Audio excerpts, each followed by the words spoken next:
All righty. Looks like we have a lot of people joining online today. That's good. Even when we have just me, I'll always do training. Okay, so I'm going to get us here to logging out. And we're going to be starting the training right now. So I'm sharing my screen and it's just me online. All right, so today is listings. And obviously the easy part of a listing is the paperwork because we don't use DocuSign. We just print. We don't use e-sign. We just print. Every time we have a listing, we need an IBS, a listing agreement, and a seller's disclosure. The IBS is pre-filled. The seller's disclosure is blank. You open up the listing agreement by the way we've trained, which I'm going to do. You fill in about 4 paragraphs, you print it, and you're golden. So the paperwork part is pretty easy. So let's talk about how we find properties. First off, we have to have a seller. So the phone rings, you answer it, and somebody says that they are looking to put their house on the market. How they got your number or name, they usually tell you. I always ask, oh, how'd you get my number? Just so I know my marketing, how I'm getting it. And I confirm their cell phone, I get their email, I get their address, and then I say, what's a good time for us to meet? I'd like to meet out in person, and I'll bring you all the paperwork. You can think about it when I leave, or I'll be ready when I'm at the listing. It's up to you. There's never any pressure from me. So we set an appointment for Saturday at 10 a.m. Okay. The address that they give you is, let's just say 8004 Pullum. Okay. So the first thing you do is you have to get into MLS. That's matrix.netris.net. Okay. When we get in MLS, you should have your license number with a 0 in front and your password and hit log in. And again, these trainings that I'm doing every week are fundamentally basic. There's a reason for that. Most real estate on a computer is real basic. Everything that's hard about real estate is actually meeting people. So you're going to log in, you're going to click on Netris Matrix. And when you do that, we have our dashboard. And again, my subdivision, I'm just going to pick a couple streets. And I think I said Pullum, so let me make sure that's an address. But you know what? We're just going to do this when it came up on my phone. We're going to say that somebody called us at 3016 Afton Ridge. Okay. So the first thing we're going to do is go 3016 Afton. We're going to see if it ever came up in the MLS before. That's how easy it is. Okay. So we're right here on the dashboard. And the seller lives at 3016 Afton. To make us smarter and not work as harder, all we do is go right here, 3016 Afton, and we see that there's 4 properties with Afton. Those are all different MLS numbers, going all the way back to 2007. So you would open up these by clicking on the MLS number, print them, print the tax roll, which is going right here, and clicking on tax.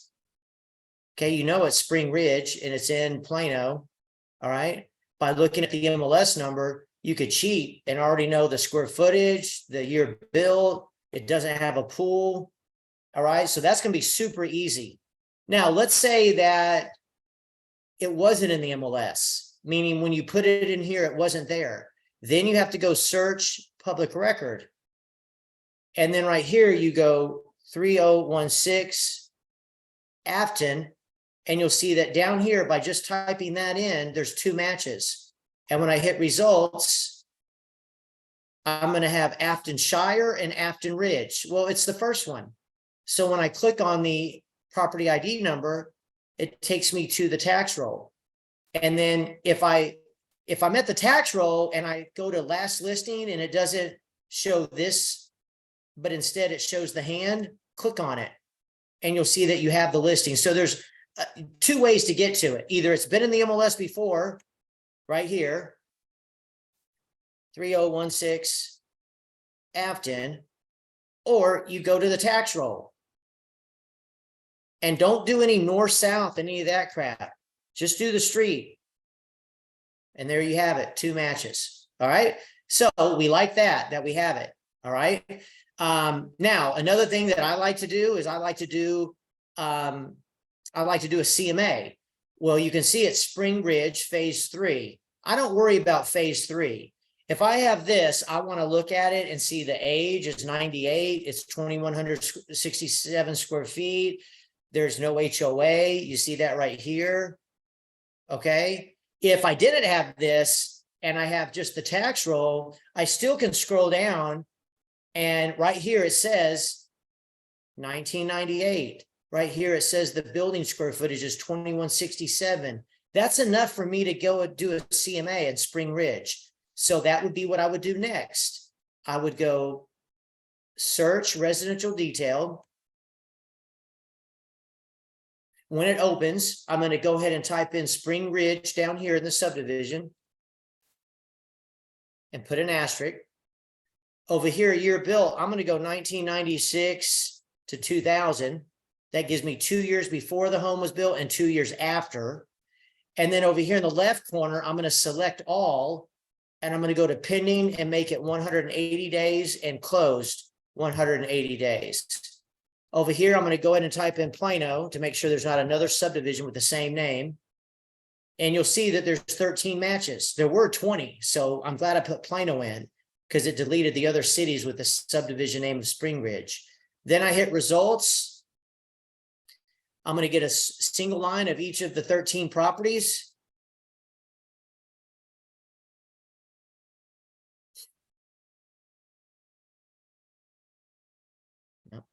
Okay, and either I'm going to check this box here above one, or I'm going to select all, and I'm going to hit quick CMA. And I'm going to print this. So I've had at a minimum, I have the tax roll and the CMA. At a maximum, I have the agent full report from the past listing, the tax roll, and the CMA. Okay. When it generates a CMA, I'm going to print it. I'm going to kind of glance at it and see, all right, let's see up here. Those homes are too big or too small. I want to go down to the solds, and you can see that right here, it says closed. And I've got one at 2003 and 2,481 square feet. I'll probably use the one at 2003 and say that we're going to list this home somewhere around 500,000. Okay. So I'm done with the MLS. Again, the MLS, the agent full report, the tax roll, and a CMA as best. Worst case, just the tax roll and a CMA. Now I need to go to trulytitleapp.com. Trulytitleapp.com. That is our net sheet. Okay. And we're going to log in.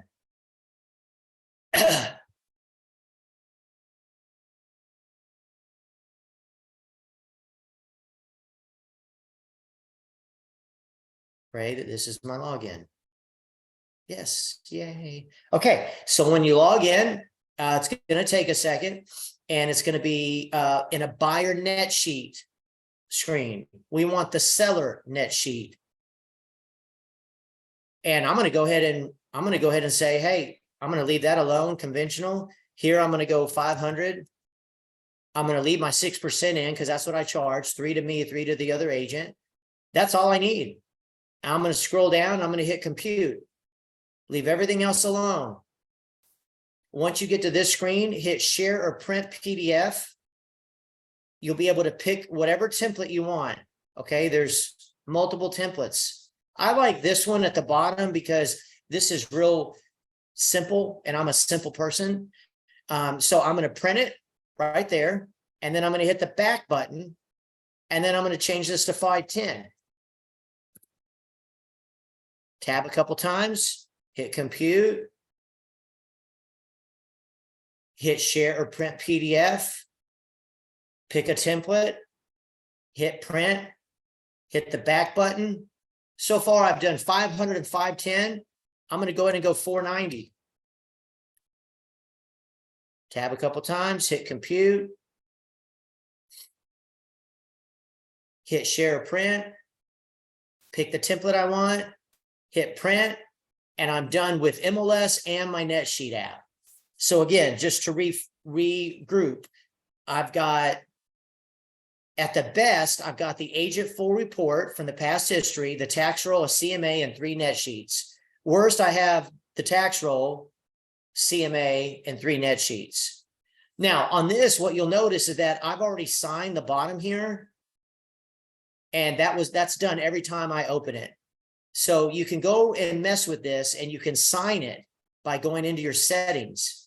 And if you sign it, then you never have to sign it at the house, but you can tell the seller to sign it, and that way you have a copy of it. Okay. So hopefully that makes sense. All right. The last thing is we're going to go into zip forms. I'm going to go and log out so we see what it looks like. Okay. I like to go to this site. Everybody goes to a different one if they want, but the end result is that we're looking for the screen to turn blue. So once I log in, I'm going to have where it says "Hi Doug" in the right corner, and I'm going to hit the blue zip forms and the screen turns blue. When the screen turns blue, I want to go ahead and click on exit out of all these little pop-ups. And I'm going to hit the new tab and I'm going to pick listing. And now I'm going to make this real live. So let's go back to the actual listing and see what the seller's name was. Because again, I told you to print this, so you'll not have to go back and forth on computer screens, but we're going to go back and find out what the seller's name is.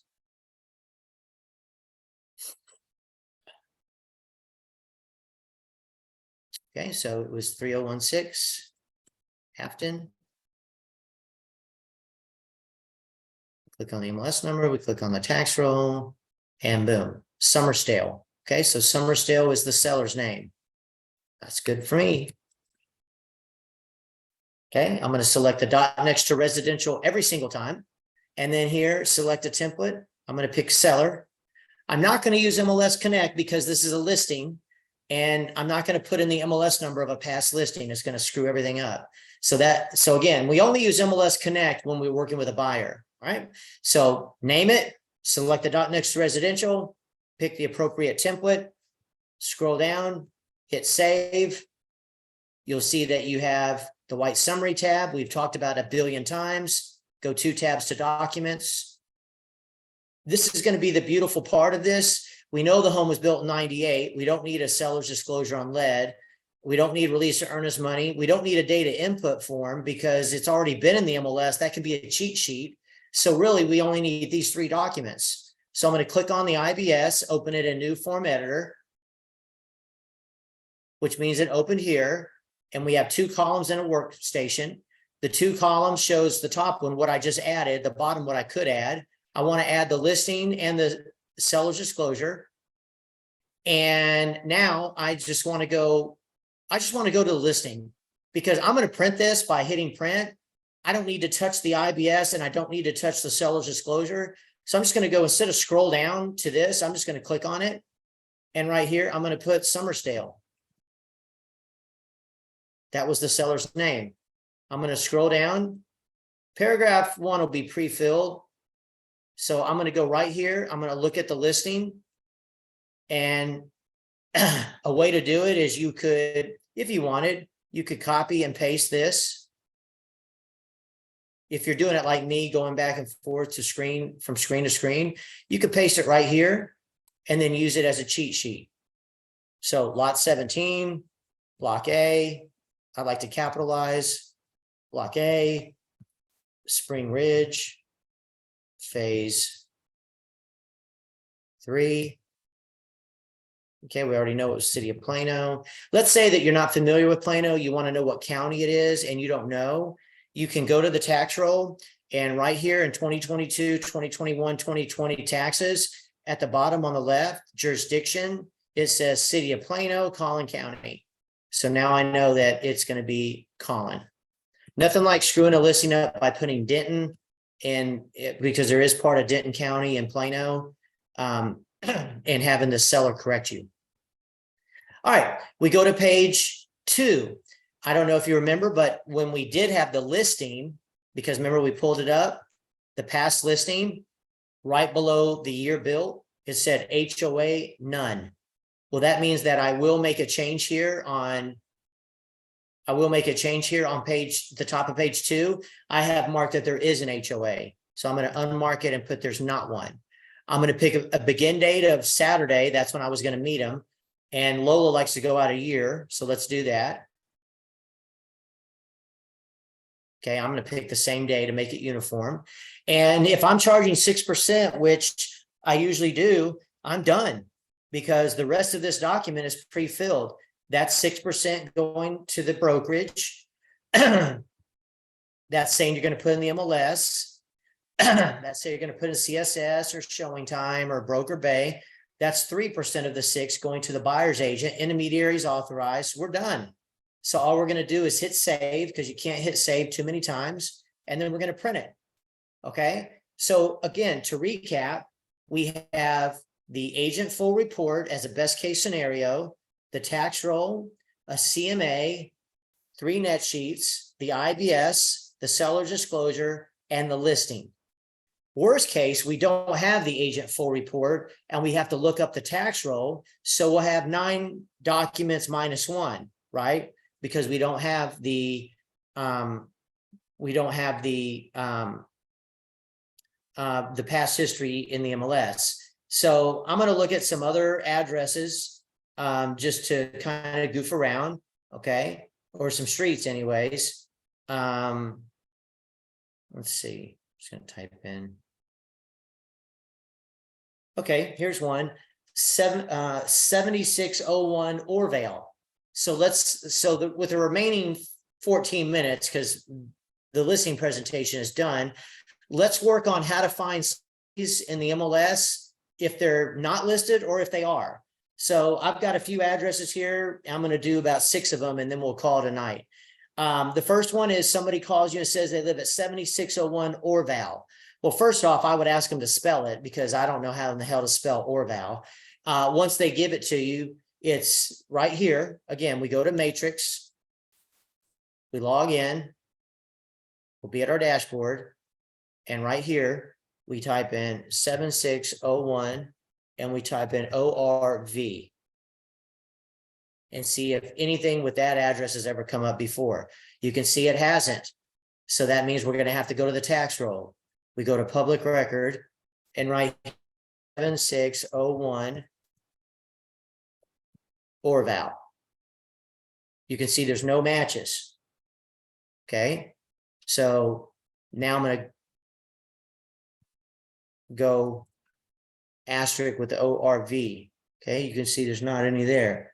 Let me see what this property is anyways. Oh, it's a business. Okay. So let's not worry about that.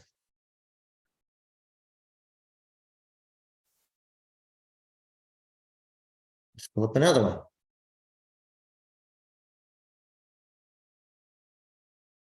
Right.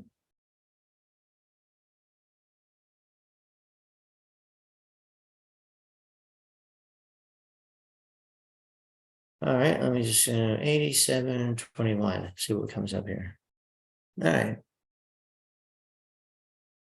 All right, let's go 8721 Hawthorne. All right, let's try that one. Let's just use the tax roll for a while. 8721 Hawthorne. Okay, no matches, probably because it's Hawthorne, HAWT. Okay, even with an asterisk, it's not coming up. All right, so let's go with 8721 Berwick. Okay, all right, you can see those aren't coming up.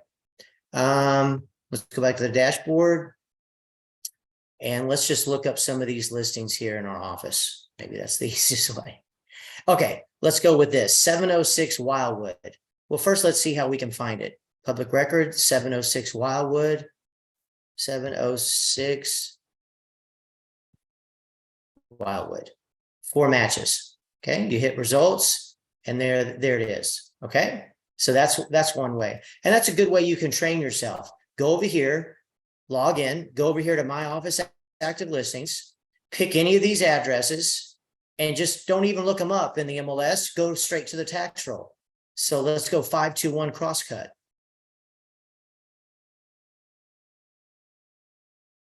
521 Cross. That by itself is 19. Okay. Let's hit results and see if we can find cross cut. All right, as you go down, there it is at the bottom, 521 cross cut. All right, so it pulled up everything 521 cross. We could have even gone more specific, and I just didn't know how the spelling was. Cross cut. Okay, you can see there's 93. There's all kinds of ways to pull up properties, but that would be a good exercise for, if you want to become an expert at finding properties. 675 Pleasant Drive. 675 Pleasant Drive. 675 Pleasant. Okay, by itself, there's 7 matches. Boom, results. Okay, and you can look at them and see. Okay, so that kind of completes the training, and we did that in 20 minutes because that's how quick we can get going here. But Truly Title, that's the website, trulytitleapp.com. Okay, spend some time on it. Go over here, go up here to settings, go to your profile, change this, put some little things in here.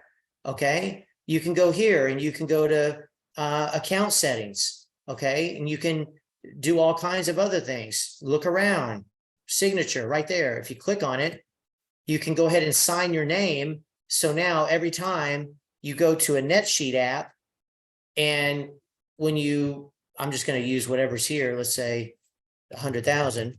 Okay. When you hit compute and you hit share or print, you can see it's there. Okay. So that's kind of cool. And that way you get your client to sign it. And that way you have record that they agreed to this, especially on a net sheet, because a seller net sheet, it could be off based on a balance that you put the seller thought they had and the seller didn't know inaccurate. So if you know your numbers are right, you have your signature. If you get theirs, it's golden. Okay. That kind of completes the training, and I will send this out to everybody. Y'all be safe.